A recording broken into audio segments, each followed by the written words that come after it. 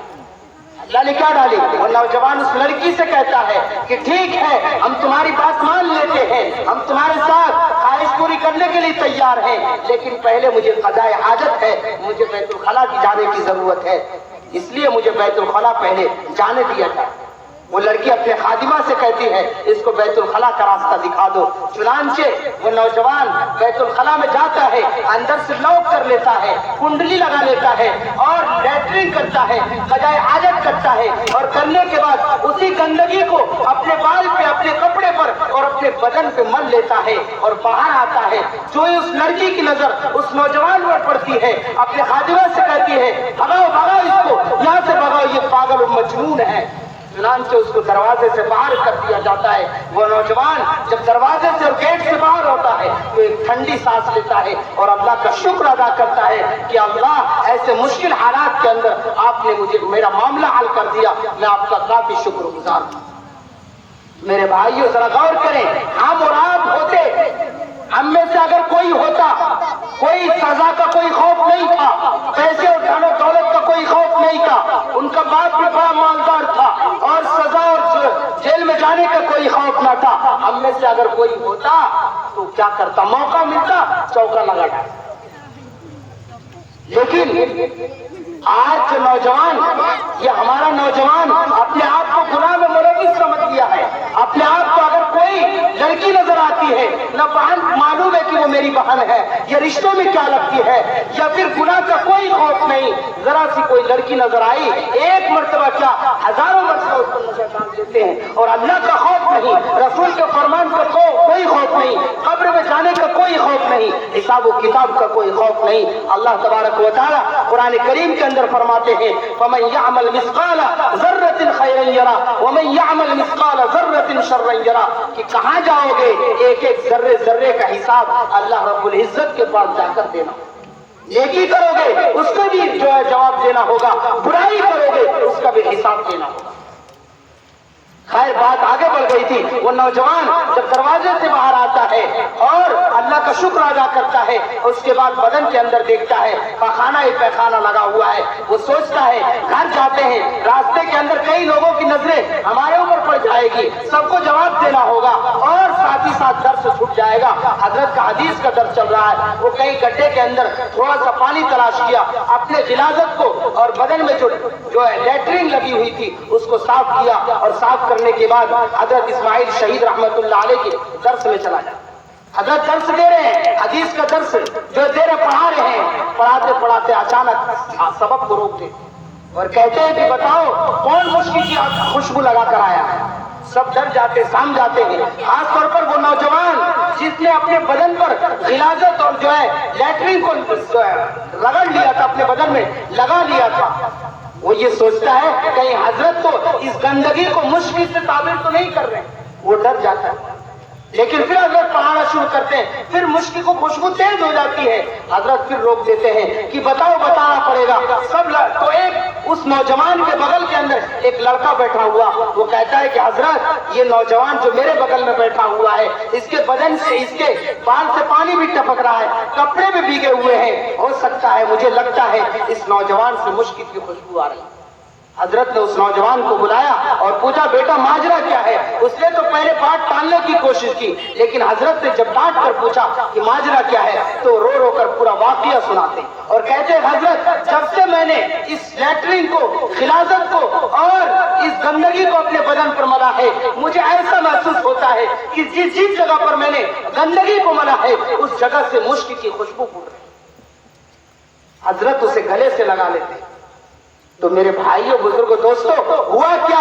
وہ نوجوان جب اس گناہ سے بچا، زنا سے جب وہ بچ گیا، تو اللہ نے کیا انعام دیا کہ جب تک وہ اس دنیا کے اندر زندہ رہا، جب تک وہ حیات سے رہے، اس وقت تک اس کے بدن اور کپڑے سے مشک کی خوشبو آتی تھی، اور جس گلی سے گزرتے تھے اس گلی سے پتہ چل جاتا کہ خواجہ مشکی رحمت اللہ علیہ اس راستے سے۔ یہ کس چیز کا صلہ تھا؟ یہ انسانیت کا صلہ تھا، یہ اچھا انسان بن کر رہنے کا صلہ تھا۔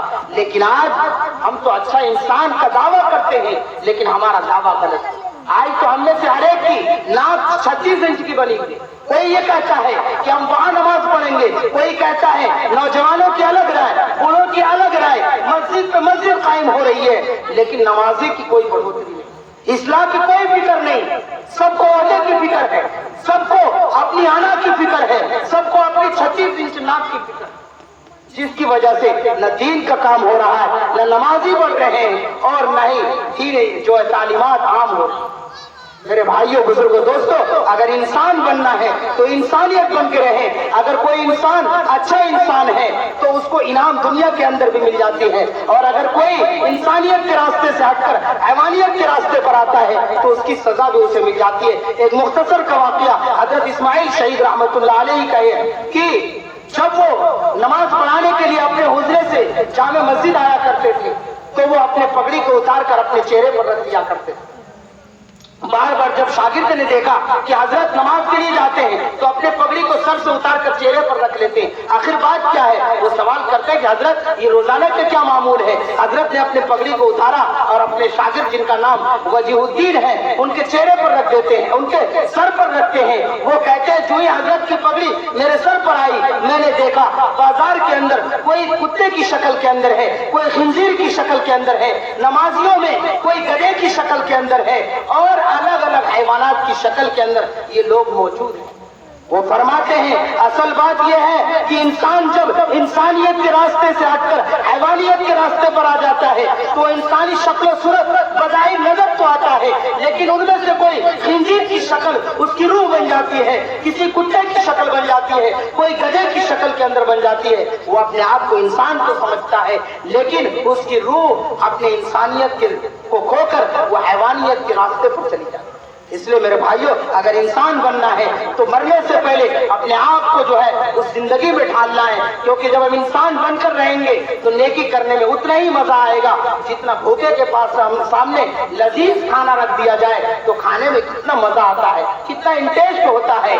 اسی طرح جب انسان انسانیت کے راستے پر رہے گا تو نیکی کرنے میں اتنا ہی مزہ آئے گا، اور اگر انسان انسانیت کے راستے سے ہٹ جائے گا تو وہی آپس کے جھگڑے، وہی آپس کی نفرت، وہی آپس کی دشمنیاں ہوں گی، اور ایک دوسرے کے دشمن بن جائیں گے، اور نیکی کرنے میں دشواری ہو جائے گی اور گناہ کرنے میں لذت ہو جائے گی۔ اس لیے میرے بھائیوں، ہر مسلمان کو چاہیے کہ انسان بنے اور انسانیت پیدا کرے۔ اللہ تبارک و تعالیٰ سے دعا ہے کہ اللہ تبارک و تعالیٰ ان تمام باتوں پر سب سے پہلے ہمیں اور تمام حاضرین کو عمل کرنے کی توفیق عطا فرمائے۔ وآخر دعوانا الحمدللہ رب العالمین۔ بس ایک منٹ، ضابطۂ پروگرام پہلا ضابطہ یہ ہے، پروگرام کا مقصد ہماری نئی نسلوں کے اندر قرآن و حدیث اور دین تعلیم کا شوق پیدا کرنا ہے۔ نمبر 2، پروگرام میں کسی بچے کی پوزیشن آنا خود اس کی کامیابی ہے، اور کسی کی پوزیشن نہ آنا خود اس کی کمی سمجھی جائے گی۔ نمبر 3، مسابقے کے لیے، بچوں کے مسابقے کے لیے دو حضرات حکم کو الگ الگ طریقے سے مدعو کیا گیا ہے، ایک ادھر بیٹھے ہوئے تھے، دوسرے ادھر بیٹھے ہوئے تھے، لہذا انہی کے نمرات کا آخری فیصلہ تصور کیا جائے گا،